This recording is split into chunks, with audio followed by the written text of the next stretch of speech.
O coordenador da pré-campanha de Flávio Bolsonaro, o senador Rogério Marinho, afirmou que o Brasil precisa saber o que é o PT.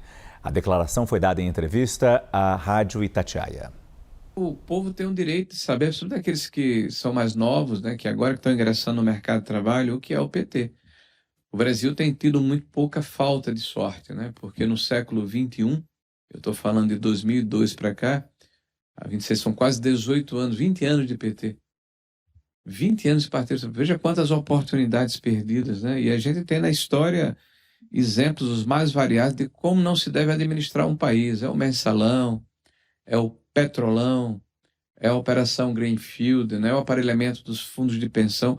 Quantos pensionistas até hoje da Caixa Econômica, né, da Petrobras, dos Correios, né, pagam uma diferença para cobrir o rombo dos administradores que foram colocados lá pelo Partido dos Trabalhadores, e eles têm repetindo isso, porque são os mesmos métodos, são as mesmas práticas, e, via de regra, as mesmas pessoas. A gente sabe qual é o resultado.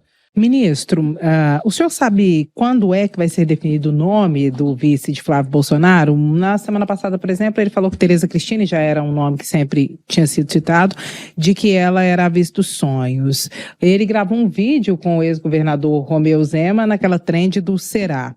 O PL também, ou alguns integrantes, têm falado do teste de nomes de deputadas que são deputadas bem votadas nas suas regiões. E existe alguma possibilidade de acordo com Ronaldo Caiado, um acordo com o PSD para que Caiado seja o vice? E o que tem que ter um vice de Flávio Bolsonaro? Quais são as características que vocês procuram? Olha, a questão do vice para nós, ela é uma questão que precisa ser encarada, porque ninguém vai ser candidato à presidência se não tiver um vice, mas não é tão essencial, não é tão fulcral, não é tão urgente, até porque nós temos até o dia 20 de julho, se eu não estou enganado, que é quando se iniciam as convenções partidárias para identificarmos e elegermos esse vice, para que junto conosco ser apresentado ao Brasil. O vice ideal é aquele que agregue, que some, né, que permita que a população entenda que é um equilíbrio nessa chapa, né, que é uma chapa que é plural, que representa o conjunto maior da sociedade brasileira. Mas eu preciso complementar a pergunta que você me fez anteriormente. Eu fiz só uma crítica aqui ao atual governo e pedi uma comparação com o governo anterior. Mas vamos falar de futuro, né? O que é que o Flávio Bolsonaro representa? Primeiro, a defesa de todos os valores que eu já elenquei de maneira anterior, mas principalmente ele representa o fato de que ele é uma pessoa desprendida, né? Ele não vai aceitar, por exemplo, que haja reeleição. E não é um discurso, ele já materializou essa disposição na hora em que ele Apresentou a PEC. apresentou um projeto de lei, que é uma PEC com 30 assinaturas, né? Está lá protocolizada, que deverá ser votada no início da sua gestão ou no final do ano, caso tenhamos êxito, vai pedir que o Congresso vote isso. Então, ele terá apenas um mandato. Esse mandato vai permitir que ele tome decisões não em função das próximas eleições, não haverá cálculo político. Nós vamos tomar decisões em função das próximas gerações. Então, há uma necessidade, como sempre aconteceu, né, de Fernando Henrique para cá, os presidentes que querem a reeleição terminam sendo capturados pelo sistema de uma maneira ou de outra, uns menos, outros mais, né? Então, isso é muito importante que a sociedade tenha isso em mente, né? Segundo, né, nós vamos ter uma base política de sustentação no Congresso como nunca houve, desde 1985. Qual que é a expectativa do Desde tamanho da base? 79. O PL hoje já tem quase 100 deputados. Nós devemos manter os 100 deputados e temos um pouco mais, mas não é só o PL.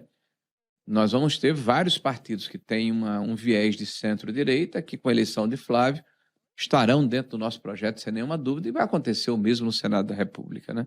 Então nós teremos um Congresso extremamente favorável para as mudanças e para a implementação de uma agenda necessária para repulsionarmos o país. E aí você tem a questão da normalidade democrática, que é a relação entre os poderes. É necessário redefinir o papel de cada poder à luz da Constituição brasileira, que a Constituição é clara quando fala da independência dos poderes e da harmonia entre eles. Na hora em que um poder interfere em outro poder de uma forma banal, né, isso gera uma espécie de desbalanceamento no processo, e o poder, quando é absoluto, né, traz também a corrupção de uma forma absoluta, de várias formas. A corrupção é dada com com abuso de poder, com abuso de responsabilidade, com advocacia administrativa, e tem várias formas em que essa corrupção ela é manifestada, e nós precisamos redefinir a posição de cada poder para buscarmos a normalidade democrática, né?